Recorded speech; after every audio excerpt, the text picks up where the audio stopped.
So guys, for the first step, you want to go into your BIOS. You could either restart your computer and then press on the key if you know it, which will then take you into your BIOS.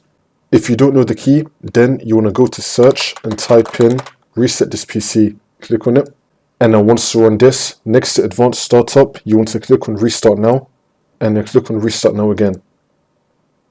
Just wait for this to load, which will now take us to here. Now once we're here, you want to click on troubleshoot, advanced options, and then UEFI firmware settings, and then click on restart. It's now going to take us into our BIOS, which will now take us into our BIOS. If you're using an AMD CPU, you want to enable FTPM.